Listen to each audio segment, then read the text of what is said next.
તો માલદીવની તસવીરો દૂર કરીને આગળ હવે તો આ બંને વચ્ચે બ્રેકઅપ થઈ ગયું. ભાઈ મીડિયાવાળાને કશું છે જ નહીં, આ તો સોશિયલ મીડિયાના લીધે થોડું ઘણું ટકી રહ્યું છે. બાકી માણસ અહીં મીડિયાવાળામાં બચી છે જ નહીં. ના મતલબ મને એમ કહો, બંનેની તસવીરો ઉપર હજી પણ ફોટા છે, બંને એકબીજાને ફોલો કરે છે, બંનેની તસવીરો છે, સગાઈની હતી એ તસવીરો હજી પણ છે.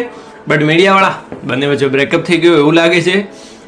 અને પછી આમને કંઈ ના મળે એટલે કહે છે કે કંઈ સ્ટન્ટ કરી રહ્યા છે, કંઈક નવી મૂવી આવી રહી છે અથવા તો કંઈક નવું સોંગ આવી રહ્યું છે કિંજલ દવેનું, જેનાનું જેઓ શૂટિંગ કરી રહ્યા છે. ના ભાઈ, મીડિયાવાળાને હું એક વાત કહેવા માગું છું કે થોડી ઘણી રિસર્ચ કરી લો. બંનેના ફોટા હજી પણ છે.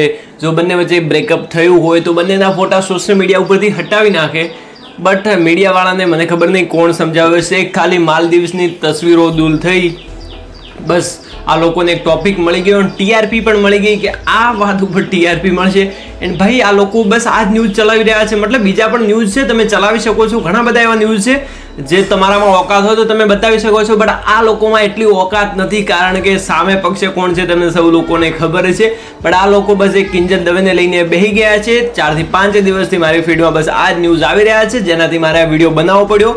તો ફર્સ્ટ ઓફ ઓલ હું વાત કરી દઉં કે મને એવું કશું લાગતું છે જ નહીં કે બંને વચ્ચે બ્રેકઅપ થયું હોય. કારણ કે આના પહેલાં તમને સૌ લોકોને ખબર જ છે કે પવન જોશીને કિંજલ દવેના સગાઈ પણ થઈ ગઈ હતી, પરંતુ પછી જે અચાનક થયું જેના કારણે બંને વચ્ચે સગાઈ તૂટી ગઈ એન્ડ ઘણું બધું થયું હતું. તો તમને સૌ લોકોને ખબર જ હશે. બટ કિંજલ દવેની જ્યારે બીજી સગાઈ હતી ત્યારે ભાઈ આ લોકોથી એ પણ સહન નથી થતું, કારણ કે અત્યારે પણ લોકો એક મોકો નથી છોડતા ક્રિટિસાઇઝ કરવાનો. ઘણા બધા લોકો કોમેન્ટ્સમાં જે બકી રહ્યા છે ભાઈ, તમે એ સ્ક્રીનશોટમાં જોઈ શકો છો. ભાઈ જે ખરેખર હલકી ભાષાનો પ્રયોગ કરી રહ્યા છે, ભાઈ થોડીક તો શરમ કરી લો.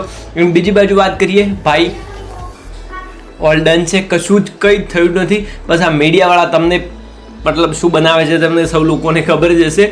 એન્ડ ભાઈ આ મેટરમાં કશું છે જ નહીં. ભાઈ કોઈ માણસ એકલું જાય છે તો એવું ના સમજવું કે બ્રેકઅપ થઈ ગયું એટલા માટે એકલું થાય. ભાઈ કંઈક કામમાં હોય તો ના પણ આવી શકે. બટ મીડિયાવાળાનું શું કહેવું? બાકી તમારું શું મંતવ્ય છે, શું ચાલી રહ્યું છે, તમે મને કોમેન્ટ્સ કરીને જરૂર જણાવજો. બાકી મને લાગી રહ્યું છે ત્યાં સુધી કંઈક નવું સોંગ આવી રહ્યું છે કિંજલ દવેનું. તમારું શું મંતવ્ય છે તમે એ પણ મને કોમેન્ટ્સ કરીને જણાવી શકો છો. બાકી મળીએ એક નવા વિડીયોમાં.